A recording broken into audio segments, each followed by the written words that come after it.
বাবা তোমায় তো চিনি না, কোথায় বাড়ি গো বাবা, তুমি কোথা থেকে এসেছো বাবা, কে গো বাবা, তোমায় তো চিনি না বাবা। এই সময় বললো চিনা পরিচয় পরে হবে, কিন্তু আপনি আমার কথাতে জানো না, জানো বলবেন না। মেদলা হুজুর পীর কেবলা রাহমাতুল্লাহ আলাইহি যিনি মজলিসে বসান, মেদলা হুজুরের ছোঁয়া পাওয়া, মেদলা হুজুর পীর কেবলা রাহমাতুল্লাহ আলাইহি মতদর্শী যিনি মানুষ, আমার দাদা পীরের মতদর্শী মানুষ, ওই ব্যক্তিটাই বাবাজিকে বললেন বাবা বলো বলো বলো, তোমাকে কিছুই আমি বলবো না, কিন্তু বলো না বাবা। এই সময় ওই ব্যক্তিটা বললেন ও বাবাজি এই বছরে আমার আব্বা জান হজ থেকে যাবে বলে আমার আব্বা সামানা তৈরি করেছিল। এবার আপনারা মেজলা হুজুর পীর কেবলাকে দেখেছেন? একটা দুটো তিনটে চারটে পাঁচটা ছটা সাতটা আটটা নটা। মেজলা হুজুরকে আমি দেখেছি মানে আপনারা কম বেশি লোক দেখতে পাবেন।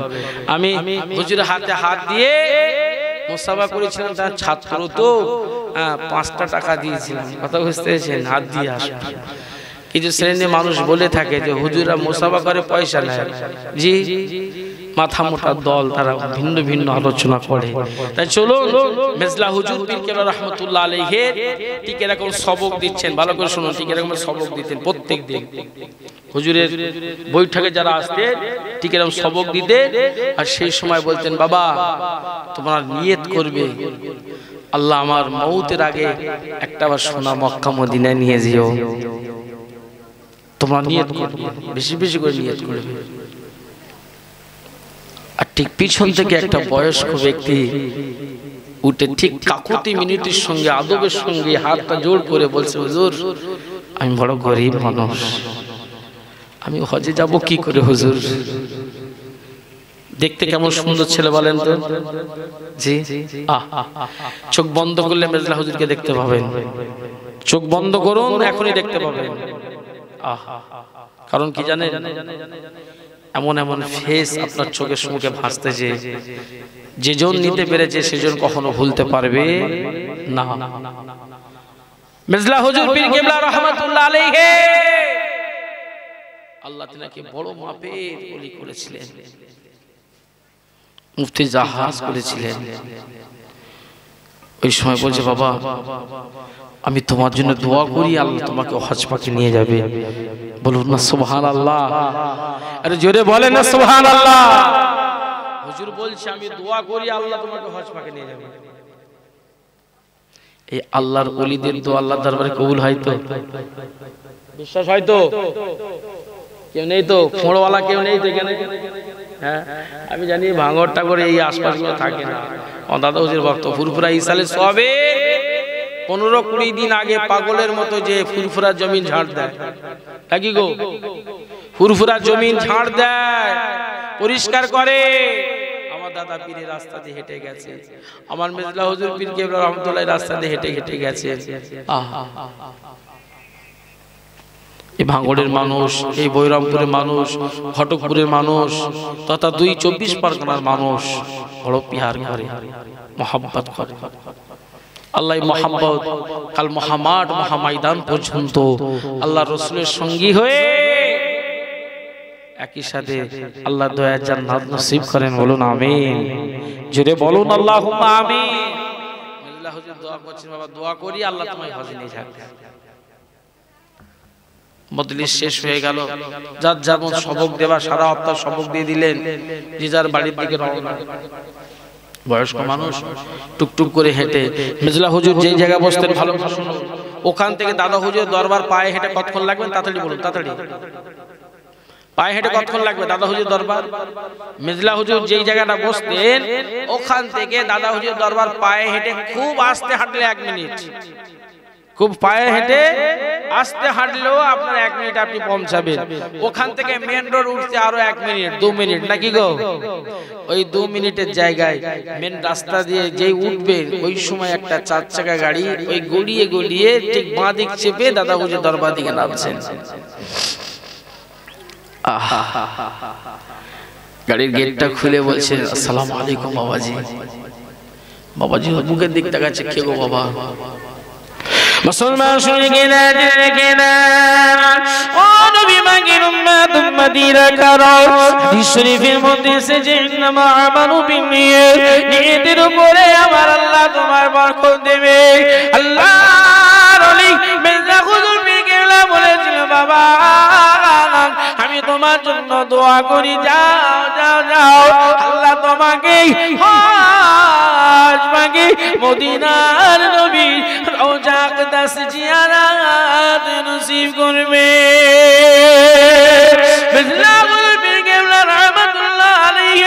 হুজুরের দরবার থেকে এই বয়স্ক ব্যক্তিটা 2 মিনিটে রাস্তা হেঁটে যাওয়ার পর এই সময় ওই 4 চাকা গাড়ি থেকে এই ব্যক্তিটা নামলেন, নেমে বললেন আসসালামু আলাইকুম।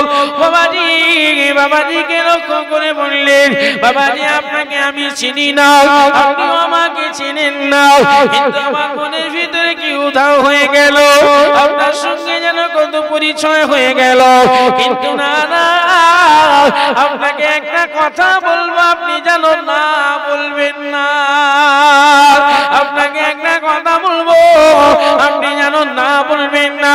কি গো বাবা তোমায় তো চিনি না, কোথায় বাড়ি গো বাবা, তুমি কোথা থেকে এসেছো বাবা, কে গো বাবা তোমায় তো চিনি না বাবা। এই সময় বললো চিনা পরিচয় পরে হবে, কিন্তু আমি আমার কথাতে যেন না যেন বলবেন না। হুজুর পীর কেবলা রাহমাতুল্লাহ আলাইহি যিনি মজলিসে বসান মেদলা হুজুরের ছোঁয়া পাওয়া, মেদলা হুজুর পীর কেবলা রাহমাতুল্লাহ আলাইহি মতদর্শী যিনি মানুষ, আমার দাদা পীরের মতদর্শী মানুষ, ওই ব্যক্তিটাই বাবাজিকে বললেন বাবা বলো বলো বলো, তোমাকে কিছুই আমি বলবো না কিন্তু বলো না বাবা।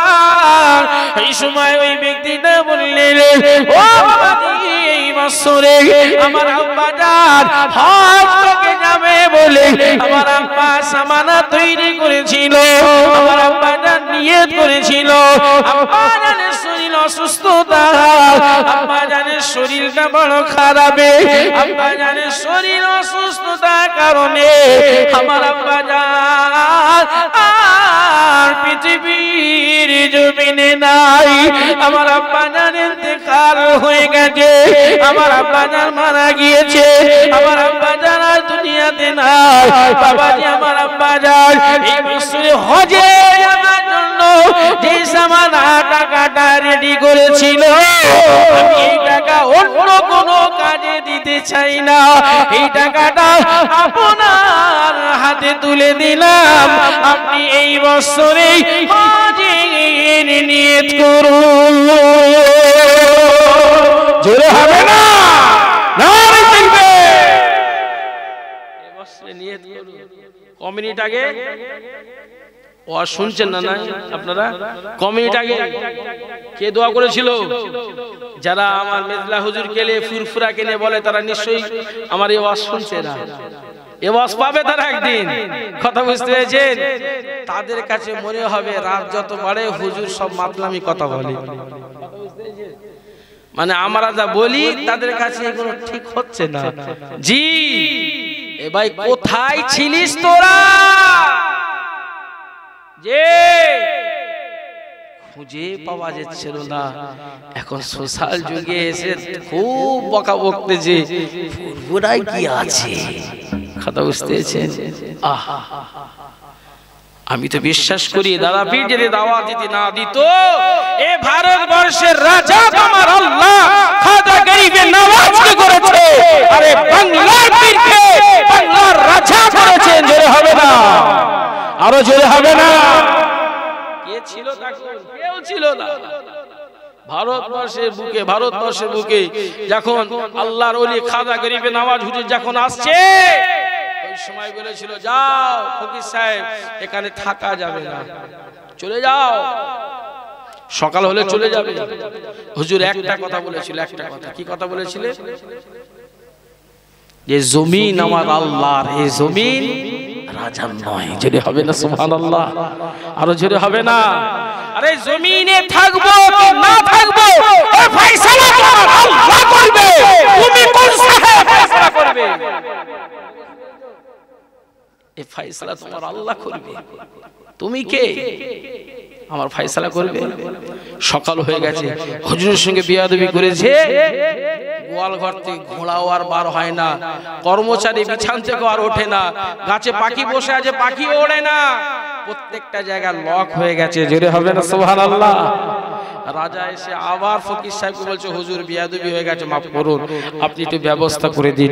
হুজুর দোয়া করলেন, আবার প্রত্যেকটা 500 সব ঠিক হয়ে গেল। জোরে হবে না সুবহানাল্লাহ। আল্লাহ তো মালামাল করে দিয়েছে, অন্তর থেকে ভালোবাসতেন আল্লাহর ওলি খাজা গরিবে নওয়াজ বাবা মাইনুদ্দিন চিশতি আজমিরি রহমাতুল্লাহ আলাইহি।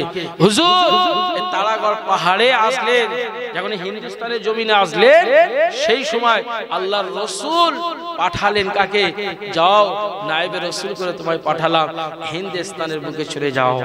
জি, ওই সময় বলেছিলেন আল্লাহর রাসূলকে লক্ষ্য করে বলেছিলেন, ইয়া রাসূলুল্লাহ, হুজুর আমি সারা পৃথিবী বহু জায়গায় ঘুরে ঘুরে আপনার এর রওজায়ে আকদাস এসেছি, আপনি আমাকে দূরে দেবেন না হুজুর। বলছে, বাবা মাইনুদ্দিন তুমি কি চাও? এখানে থাকলে মাঝে মাঝে দিদার হবে, আর আজমগড়ের জমিনে থাকলে চোখ বন্ধ করলে দিদার হবে। জোরে হবে না সুবহানাল্লাহ। তুমি কোনটা চাও? বারবারটা চাই ইয়া রাসূলুল্লাহ। হুজুর ম্যাপ বুঝিয়ে দিলেন, চলে আসলেন। ওই পিরিয়ডে রাজা মারার জন্য প্রচুর চেষ্টা করলো, বড় বড় জাদুঘরকে দিয়ে ঠাকিয়ে দিল হুজুরকে মারবে বলে। তারাগড় পাহাড়ে ঠিক যদি আজমির শরীফে যেয়ে থাকেন কেউ, একটা ঝুপড়ি বলে একটা রাস্তা আছে, ওই ঝুপড়ি মসজিদ একটা ছোট ঝুপড়ি আছে, ওই রাস্তা দিয়ে উঠে দেখবেন, যে রাস্তায় দেখবেন একটা নিম গাছ আছে, নিম গাছের পাতা খেলে এখনো পর্যন্ত আপনার গালে মিষ্টি লাগবে। ওই পাতা যে রাস্তাটা, যে গাছটা আছে, ওই রাস্তাতে উঠে দেখবেন একটা পাথর আছে, বড় পাথর, আজও পর্যন্ত পাহাড়ের গায়ে যেন এরকম ঢাল হয়ে আছে, মনে হয় পাথরটা গড়িয়ে পড়ে আসতেছে। জি হুজুর ওই জায়গাটা আল্লাহর ইবাদতে মাশগুল।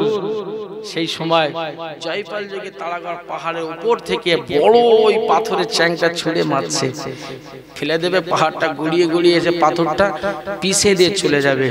আল্লাহ যাকে বাঁচাবে কেউ মারতে পারবে?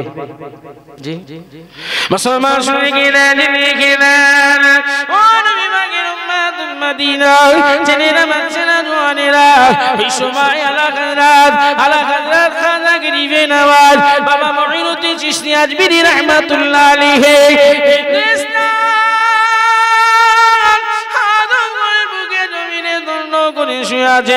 হুজুর আমার এই সময় আল্লাহর ইবাদতে মাশগুল, গায়বী আওয়াজে জানিয়ে দিলেন, বাবা খাজা গরিবে নওয়াজ পাহাড় যেন পাথর গড়িয়ে গড়িয়ে তোমার দিকে এগিয়ে আসে। এই সময় হুজুর আমার দাঁড়িয়ে লক্ষ্য করে বলেছিলেন, হে পাথর, তোকে সৃষ্টি করেছে আমার আল্লাহ, আমাকেও সৃষ্টি করেছে আমার আল্লাহ, তোকে সৃষ্টি করেছে আমার রব আমার আল্লাহ, আমাকেও সৃষ্টি করেছে আমার রব আমার আল্লাহ। এই পাথর যদি তোর দ্বারা যদি আমার মওত যদি ঘটে যায়, আমি তোকে ধরে রেখে দিতে পারবো না, আর যদি তোর দ্বারা যদি আমার মওত না হয়, তুই যেখানকার পাথর ওখানেই দাঁড়িয়ে যা। জোরে হবে না, মিলেমিশে হবে না। বিশ্বাস যদি না হয়, প্রত্যেক দিন শিয়ালদা থেকে ট্রেন ছাড়ছে, খরচা আমার যে জায়গা দেখে এসো, বাপ এক কথা, চলুন। ওই পাথর আজও পর্যন্ত হেলান দিয়ে আছে, আজও পর্যন্ত পাথর গড়িয়ে গড়িয়ে আছে। হুজুর হাত ইশারা করেছিল, ওই ইশারাতে কিছু ভক্ত মুরিদরা ওই জায়গাটায় হাত দিয়ে দিয়ে দিয়ে পাথরটা এত বড় ছিদ্র করে ফেলেছে। কথা বুঝতে পেরেছে? ওই পাথর আজও পর্যন্ত ওই হেলানের মতো গড়িয়ে অবস্থায় আছে, কারণ হুজুর ইশারা করেছিল, বাবা পাথরকে বলেছিল, পাথর সৃষ্টি তোকে আমার আল্লাহ করেছে, আমাকেও সৃষ্টি আমার আল্লাহ করেছে, তোর দ্বারা যদি আমার মওত ঘটে আমি তোকে আটকাতে পারবো না, তোর দ্বারা আমার মওত যদি না হয়, তুই যেখানকার পাথর সেখানেই দাঁড়িয়ে যা। জোরে হবে না সুবহানাল্লাহ। ওই হুজুরের কারামতি দেখে জয়পাল যোগী হুজুরের কাছে লাস্টে শিকার হয়ে গেল, আর পারবো না, লাস্টে সে উড়ে উড়ে চলে যাচ্ছে, শূন্য আকাশে উড়ে উড়ে যাচ্ছে। সেই সময় হুজুরের পায়ের খড়ম মেরে মেরে ওকে নামিয়েছিল। জোরে হবে না সুবহানাল্লাহ। হুজুরের পা জড়িয়ে ধরে বলছে, হুজুর মাফ করে দেন, পারবো না আপনার সাথে। হুজুর তাকে মাফ করে দিলেন, নামদার দিলেন আব্দুল্লাহ। জোরে হবে না সুবহানাল্লাহ। ভাই আমার, দোস্ত আমার, এরকম ভুরি ভুরি আছে। চলুন একটু মন উজাড় করে মদিনায় ঘুরে আসি। দরুদ শরীফ আল্লাহুম্মা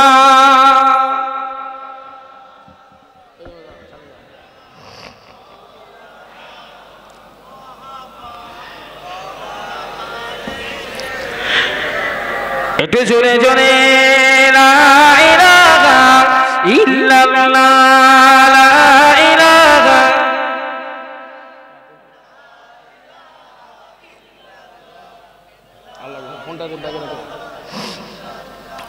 লা ইলাহা ইল্লাল্লাহ মুহাম্মাদুর রাসূলুল্লাহ। নবী নবী করে আমার ইমান্তনে বাদল একটি বাসা,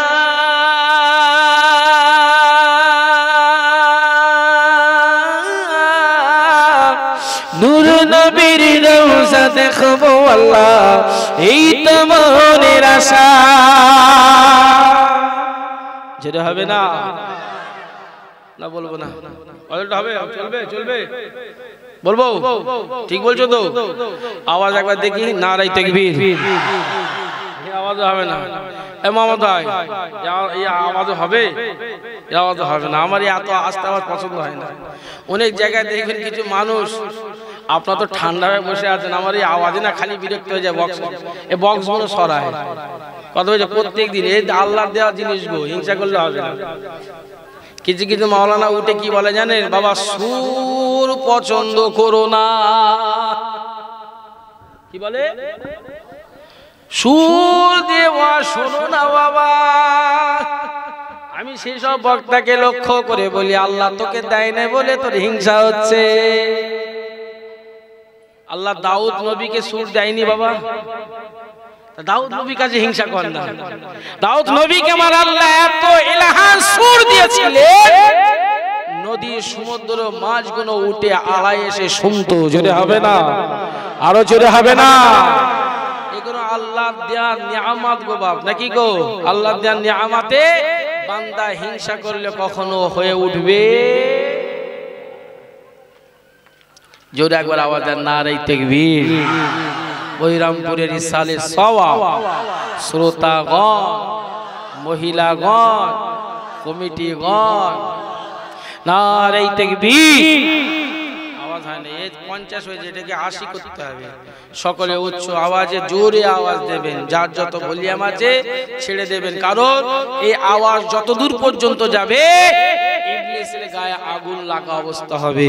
আর ইবলিস যত দূরে থাকবে মাহফিল সুন্দর সুরভঙ্গ হবে। কথা বুঝতে পেরেছেন বাবা? জি, এই আবু জেহেলের কবর টবর দেখেছেন? অনেক চারিদিকে ইউটিউবার থেকে নিয়ে সোশ্যাল থেকে ঘুরছে, কিন্তু আবু জেহেলের কথা কি আছে কেউ খবর দিয়েছে? এই আবু জেহেল পুঁতে দিক আর ফেলে দিক, যেমন ফেরাউন একটা রাখা আছে, আবু জেহেল খবর পেয়েছে? জি, ও কি বিস্মাল, ওর খবর নাই। কথা বুঝতে পেরেছেন? নবীর প্রতি এত জুলুম অত্যাচার করেছে বাপ। আবু জেহেলের ঘর ছিল মক্কায়, ফড় উঠেছে বৈরামপুরে। কথা জানেন? এই আপনার বাসের পাশে তো ভাই সমুদ্র একটু সরে সরে আসে, আমার পিছনে ভাইদের একটু বসার ব্যবস্থা করে দাও।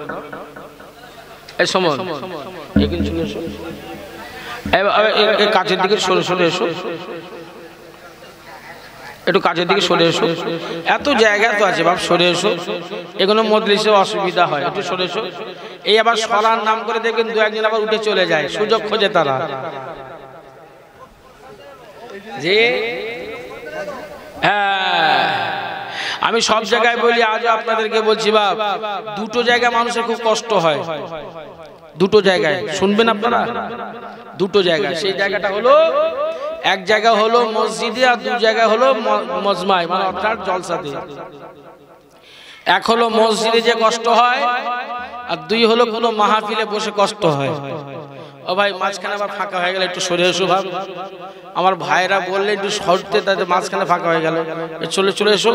ও ভাই, এ তোমার ঠিক আছে, তোমার ঠিক আছে, পিছনে মাঝখানে একটু সরে সরে এসো। হ্যাঁ, তোমার এরকম করো, আমারও টাইমটা যাক, অসুবিধা কি আছে? জি, তোমরা তো খুব চালাক। চলে চলে চলে এসো বাবা। দুটো জায়গা বা কি গো, দুটো। এক হলো মাহফিলে দেখবেন সহজে মানুষ বসতে চায় না, আর মসজিদে মানুষ সহজে যেতে চায় না। কারণ কি জানেন? আবার ওই ব্যক্তিটাকে আপনি আবার তুলে আবার টিভির সম্মুখে বসিয়ে দেবেন, 3 ঘন্টা বসে বসে সিরিয়াল দেখবে, তার কষ্ট হবে না? একটা বেজে গেলেই কিছু কিছু মুসল্লিদের খালি ঘড়ির দিকে আর ইমাম সাহেবের দিকে তাকায়, ঘড়ি আর ইমামের দিকে তাকায়, বলছি ইমামের জ্ঞান নেই, টাইম হয়ে গেছে। আপনাকে বলে যাচ্ছে নামাজ হবে না, আপনার ফতোয়া লিখে রেখে দিন, আপনার নামাজ হবে না, হবে না, হবে না।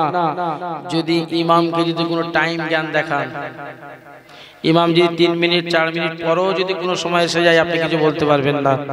কথা বুঝতে পেরেছেন? আপনি বলবেন তো এখনই বলবেন, আপনি বাপের বেটাই মতো বলবেন। আপনার এলাকায় যদি কোনো এমএলএ 4টার সময় ঢোকার কথা ছিল, 5টায় এসেছে, কিন্তু তাকে যদি বলতে পারতেন তাহলে কাজ হতো যে আপনি বাপের বেটা।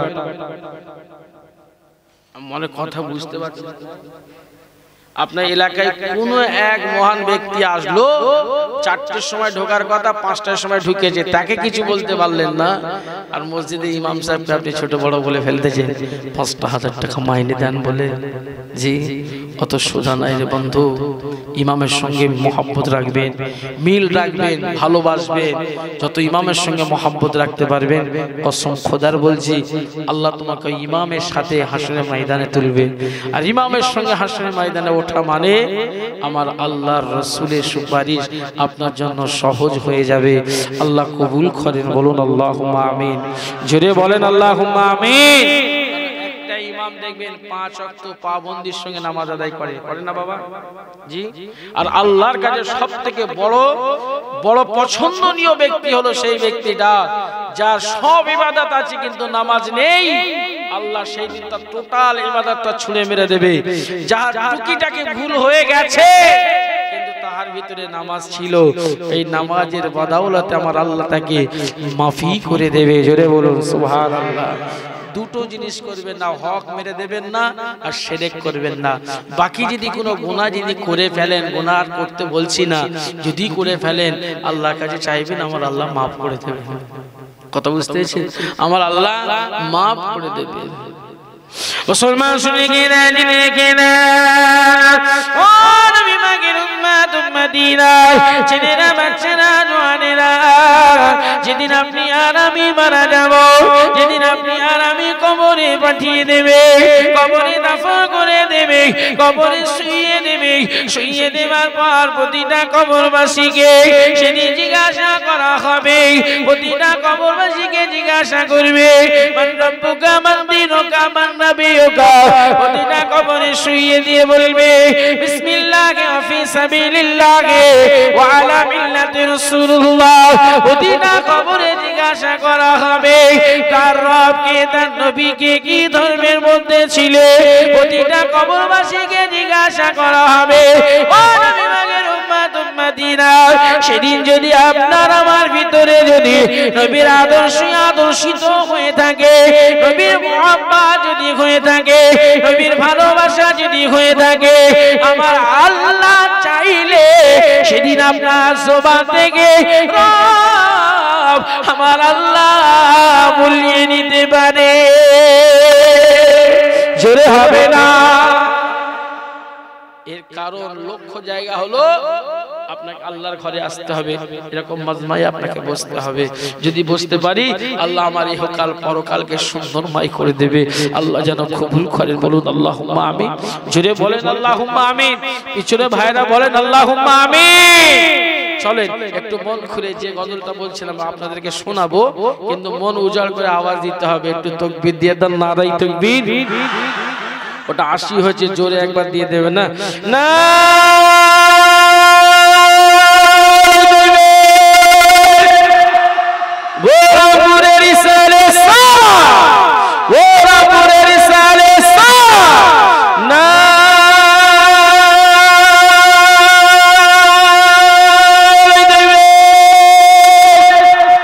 দুরূদ শরীফ আল্লাহুম্মা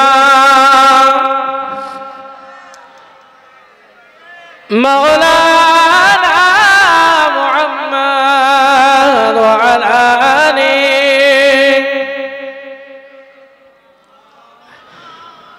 নবী নবী করে আমার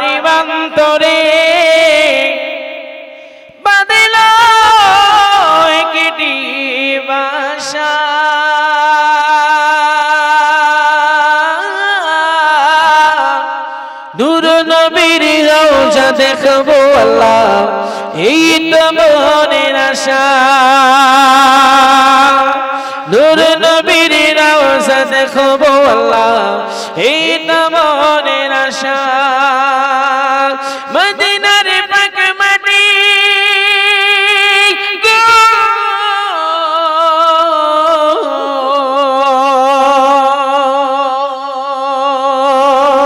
মদিনার পাক মাটি বড়ই যে খাঁটি ওই মাটিতে শুয়ে আছে দয়ার নবীজি মনের আশা ছিল এই বৈরামপুরের মানুষের মনের আশা ছিল যাব মদিনা একবার হলে দিদার দিও রওজা মদিনা ঝরে হবে না মিলেমিশে হবে না একসাথে হবে না রে নারে দেখবে এই বৈরামপুরের মানুষের মনের আশা যাব মদিনা যাব মদিনা নবী নবী করে আমার অন্তরে বাদলা একটি ভাষা নূর নবীর রওজা দেখবো আল্লাহ এই তো মনের আশা তুমি মানে গুলশান গো তুমি মানে গুলশান তুমি ইমামুল উম্মাম তোমারি ইশারায় চাঁদ দুখড়ি দোহাই ঝরে হবে না মিলেমিশে হবে না রে তোমারি উসিলায় উম্মত নাজাত পায় তোমারি ইশারায় চাঁদ দুখণ্ডিত হয় তোমারি উসিলায় উম্মত ক্ষমা পায় নবী নবী করে আমার অন্তরে বাঁধলা একটি বাসা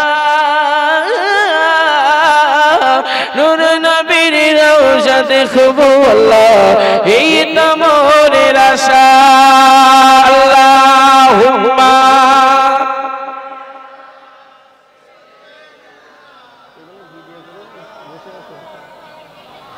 ওয়া আলা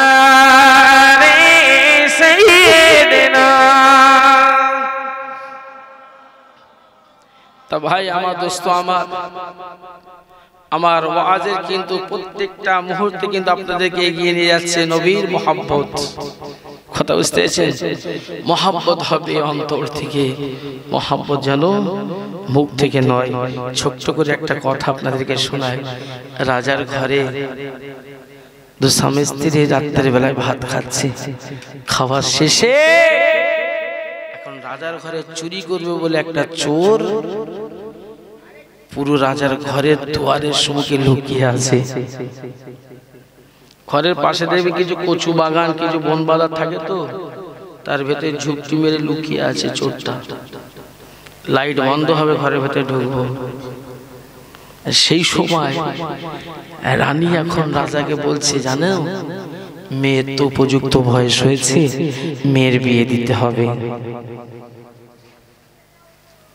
তুমি তোমার পীর সাহেবের কাছে একবার জিজ্ঞাসা করো না তোমার পীর সাহেবকে একটু জিজ্ঞাসা করো তোমার পীর সাহেব কি বলে ভালো জিনিস পীর সাহেব বাবা এদের কি হলো বাবা এই তোমাদের এক ড্রেস কালার কোথায় দিচ্ছ গো হ্যাঁ জায়গা হয়ে গেছে ওই একসাথে শব্দ লেগেছে হতে পারে একসাথে খেলাধুলা করে তো এসো বাবা আবার ঘুরে আসবে তো ভাই আমার দোস্ত আমার, এখন বাড়ির বাইরে যে জঙ্গলের ভিতরে ঘোজের ভিতরে যে চোরটা লুকিয়েছিল, এ তখন মনে মনে ভাবছে, ভালো কথাটা শুনুন, গল্প হতে পারে, এটা ভাবছে পীর সাহেবকে কি কথা জিজ্ঞাসা করবে আজকে চুরি না করে ফের কালকে যে শুনবো। কথা বুঝতে পেরেছো? এখন ওই দিন চুরি না করে ও চলে গেছে, আবার সেই সময় মতো এসে আবার ঝোপের ভেতরে লুকিয়ে আছে। এখন রাজার বউ রাজাকে বলছে, কি গো পীর সাহেবের কাছে তো গেলে, পীর সাহেব কি বললো? বলছে হুজুর কাছে গেলাম তো হুজুর বলেছে কি, আল্লাহর ঘরে 7 দিন যে সর্বপ্রথম যাবে আর সবার লাস্টে যে বার হবে ওই ছেলেটার সঙ্গে আমার মেয়ের বিয়ে দেবে। পীর সাহেব বলেছে। কথা শুনতে পেয়েছো? এখন এই কথাটা কেউ শোনে না, শুনলো কে? জোরে বলো, আরো জোরে বলো। চোরে কথাটা কিন্তু শুনছে, আর কেউ শোনে না। তাই এ দেখতে পাচ্ছে যে আমি রাজার ঘরে মেরে কেটে চুরি করি, খুব জোর 5 বছর বসে খাবো, আর রাজার মেয়েকে যদি আমি বিয়ে করতে পারি মালামাল হয়ে যাবে। কথা বুঝতে পেরেছো? এই টার্গেটে এখন কি চুরি বন্ধ করে দিয়ে নামাজ পড়া জানুক বা নাই জানুক, একটা টুপি পাঞ্জাবিলে সবের আগে যায় আর সবার লাস্টে আসে মসজিদে। কথা বুঝতে পেরেছেন? সবার আগে যায় আর সবার লাস্টে আসে। আপনি বলুন, সেই দিন রাত্রেবেলা কেউ শুনে, চোর শুনেছে ঠিক রুটিং নিয়ে যাচ্ছে, আর রাজার নজরে কে একই লোক পড়ছে, তো এর রুটিং এ ঠিক নিয়ে যাচ্ছে, আর রাজা যাকে ফলো করছে একজন কি ফলো করছে। এ প্রত্যেক দিন একই লোক, তো ঠিক টাইমে আসছে, ঠিক টাইমে যাচ্ছে। 7 দিন হয়ে গেছে বাপ। রাজা এখন কি করলেন, ছেলেটার হাতটা ধরে বলছে, বাপ তুমি তৈরি হয়ে যাও, আমার মেয়ের সঙ্গে তোমার বিয়ে দেওয়া হবে। গল্পটা ঠিক এতটুকু। কথা বুঝতে পেরেছো? ধরেন গল্পই আপনাকে শোনানো, গল্পটা ঠিক এতটুকু। ওই সময় ওই যুবক, ওই চোরটা বলেছিল, আই এম সরি হুজুর, আমি পারলাম না আপনার মেয়েকে বিয়ে করতে। একটু জোরে হবে না সুবহানাল্লাহ? মানে বুঝতে যদি পারতেন সুবহানাল্লাহ জোরে হতো নাকি গো? এখনো বুঝতে পারেননি, আসতে হয়েছে। আর মন খুলে বলুন না সুবহানাল্লাহ। আরে যে চুরি করতে গেল, রাজার ঘর চুরি করব, রাজার মেয়েকে বিয়ে করব, 7 দিন ডিউটি দেব, আর সেই ব্যক্তিটা বলতেছে আমি পারলাম না আপনার মেয়েকে বিয়ে করতে, আপনি অন্য ছেলের সঙ্গে আপনার মেয়ের বিয়ে দেন। মুসলমান শুনে গিয়ে ও নবী পাকের উম্মত উম্মতিরা, এই বৈরামপুরের গ্রামের মানুষেরা, ছেলেরা বাচ্চারা জওয়ানেরা, আন্নাবি জাতি শোনো গো বাবারা, আমি গুনাহগার। মাকসুদ রহমান বলে যায় রাতের বেলা অন্তত মাথা ঠান্ডা করে কথাটা শোনো। ওই সময় ওই যুবক চোর বলেছিলেন, না না না হুজুর, আপনার মেয়েকে আমি বিয়ে করতে পারবো না, কারণ রাতের বেলায় আপনি আপনার বিবির সঙ্গে আলোচনা করেছিলেন, আপনার ঘরে আমি চুরি করার জন্য গিয়েছিলাম, আপনার বিবি আপনাকে বলেছিল মেয়ের উপযুক্ত বয়স হয়ে গেছে, মেয়ের বিয়ে দিয়ে দাও, মেয়ের উপযুক্ত বয়স হয়ে গেছে, মেয়ের বিয়ে দাও। ওই সময় আপনি বলেছিলেন আমার পীর সাহেবকে জিজ্ঞাসা করি, ওই দিন আমি কথা শোনার জন্য আপনার ঘরে না চুরি করে দ্বিতীয় দিনে আমি আসলাম, আপনি আপনার বিবিকে বললেন না না না, আমার ছেলের সঙ্গে ওই ছেলে আমার মেয়ের সঙ্গে ওই ছেলে বিয়ে হবে, যে ছেলে 1 ঘন্টা মসজিদে আগে যাবে আর সবার লাস্টে বার হবে, ওই ছেলের সঙ্গে আমার মেয়ের বিয়ে দেওয়া হবে। হুজুর, ওই রাত্রে বেলা এই কথাটা কেউ তো গ্রামের মানুষ শোনে না, এই কথাটা আমি সেই দিন শুনেছিলাম, কিন্তু আপনার এই কথাটা শুনে আমি আপনার বাড়িতে না চুরি করে আমি বাড়িতে গেলাম, টুপি নিলাম, পাঞ্জাবি নিলাম, মসজিদের দিকে আমি রওনা দিলাম, কিন্তু না না না না না, সেদিন আমি মসজিদে যাতায়াত করলাম, আমার টার্গেট লক্ষ্য হলো নামাজ জানি বা নাই জানি করতে পারি বা নাই পারি, 7 দিন আমি ডিউটি দিলে রাজার মেয়েকে বিবাহ করে নেব। আমার সেদিন এই লক্ষ্য নিয়ে আমি মসজিদ মুখে গিয়েছিলাম। হুজুর, আপনার মেয়েকে বিবাহ করার জন্য আপনার গেটের সম্মুখে অনেক লেটার পড়ে আছে, অনেক ছবি পড়ে আছে, অনেক লিখিত পড়ে আছে, কিন্তু না না, আপনার মেয়েকে আমি বিবাহ করতে পারলাম না হুজুর। আপনার এই কথাটি শুনে আমি মসজিদ মুখ হলাম। আমি মসজিদ মুখে গিয়ে 3 দিনের মাথায় ইমাম সাহেব মসজিদে যখন সূরা কেরাত পড়েন, আল্লাহ পবিত্র কোরআন তেলাওয়াত করতে থাকে, এই তেলাওয়াতের ভিতরে আমার জায়গা বেড়ে যায়, আমার ভিতরে আনন্দ বেড়ে যায়, আমার ভিতরে ভালোবাসা বেড়ে যায়, আমার ভিতর থেকে যেন কম্পন শুরু হতে থাকে। আল্লাহ কোরআন যেন আমি যত শুনি আমার ততই ভালো লাগে। এইভাবে শুনতে শুনতে আমার 4টে দিন কেটে গেল। আমি নামাজ পড়ার আগে ওযু কিভাবে করতে হয়, গোসল কিভাবে করতে হয়, এগুলো আমি শিখে নিলাম। 5 দিন অতিবাহিত হয়ে গেল। 6 দিনের মাথায় আমি আমার মাবুদকে জিজ্ঞাসা করলাম, ও রাব্বি আল্লাহ, তুমি তো পৃথিবীর রাজা বানিয়েছো তোমাকে, আর রাজার মেয়েকে রাজত্ব দিয়েছো। রাজার মেয়ে নাই বিয়ে করলে পৃথিবীর আনন্দই কাটানো যায়। যে রাজাকে তুমি রাজা বানিয়েছো, তুমি তো বানিয়েছো আল্লাহ। আর যদি আমি আপনার হুকুম অনুযায়ী যদি চলি, আপনার যদি অনুযায়ী আপনার হুকুম অনুযায়ী শরীয়তের উপরে যদি চলি, এই রাজার রাজত্ব থেকে তো আপনি আপনার দয়ার জান্নাতের রাজত্ব টুকরা দিয়ে দেবে। যেতে হবে না, মিলেমিশে হবে না। আপনি তো আপনার দয়ার জান্নাতের টুকরা আমাকে দিয়ে দেবেন আল্লাহ। যদি রাজাকে যদি এত মালামাল করে দেন, রাজার মেয়েকে যদি বিবাহ করার জন্য মানুষে যদি এতই যদি উৎফুল্ল হতেই থাকে, আল্লাহ এই রাজাকে তো আপনিই বানিয়েছেন, আর আমি যদি আপনাকে সন্তুষ্ট করি আপনার জান্নাত তো আমায় দিয়ে দেবেন। যদি হবে না সুবহানাল্লাহ। জি, আমি পারলাম না আপনার কথা। সেই দিন শুনে আমি মসজিদ মুখ হলাম। ওই যে মসজিদে ওঠা শুরু করলাম, আমি পাবন্দির সঙ্গে আজ 5 ওয়াক্ত নামাজ আদায় করেছি। জোরে হবে না, আরো জোরে হবে না।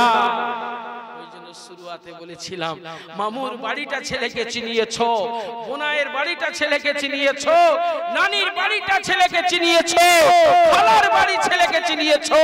ছেলের হাতের ললাটাকে ধরে এই হাতটাকে ধরে কখনো চেনাওনি। বৈরামপুরের ওই জামে মসজিদটা কখনো একবারও চেনাওনি।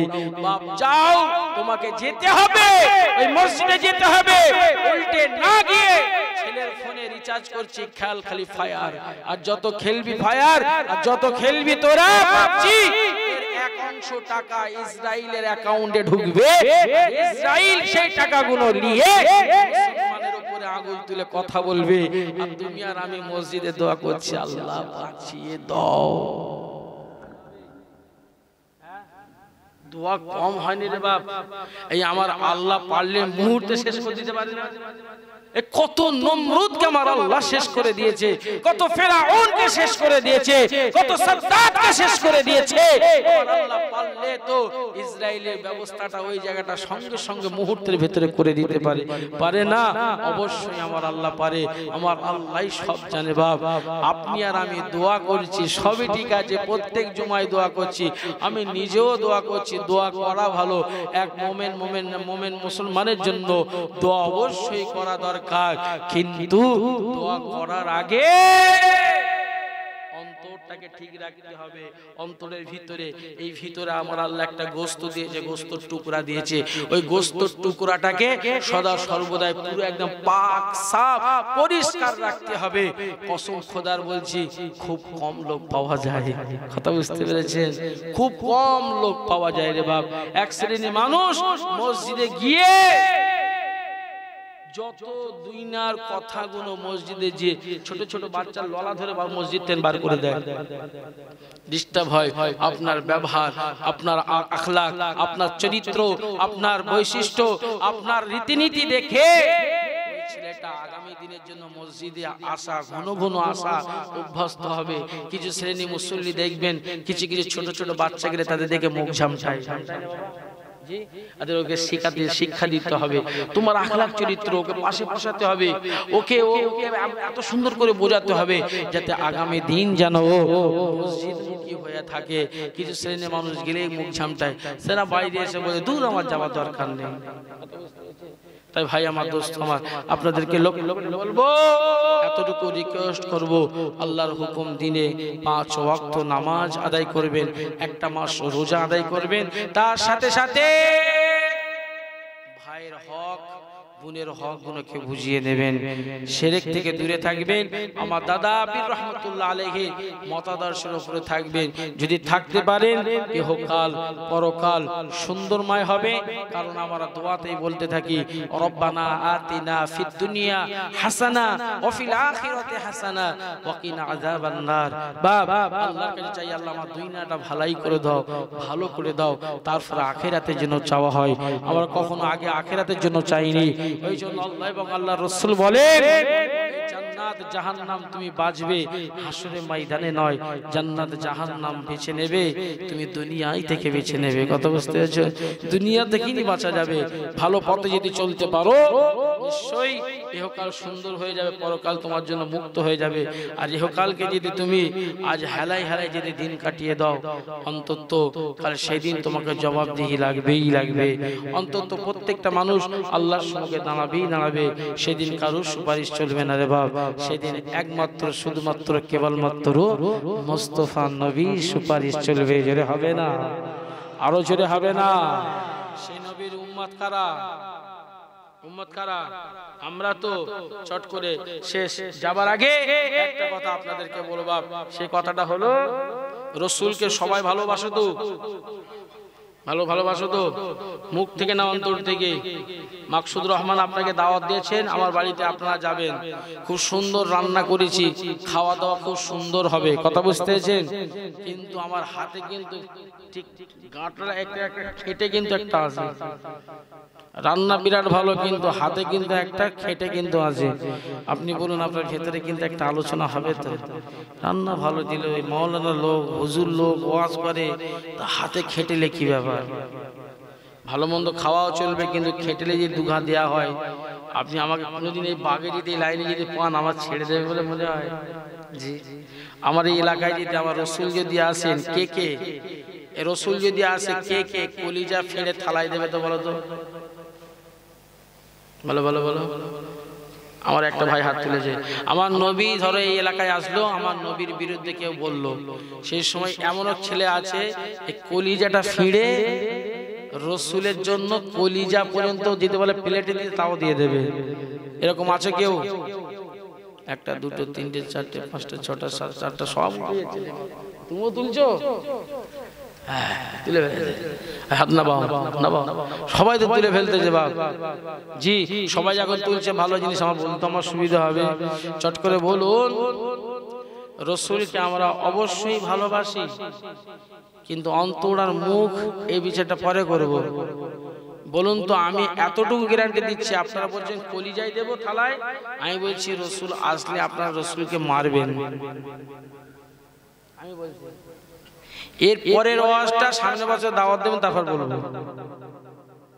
কায়দা বিরাট হুজুরের। এবার তাদের মাস শুনবেন আপনারা অবশ্যই। জি, এর পরের কথাটা হলো, চলুন কি বলছি।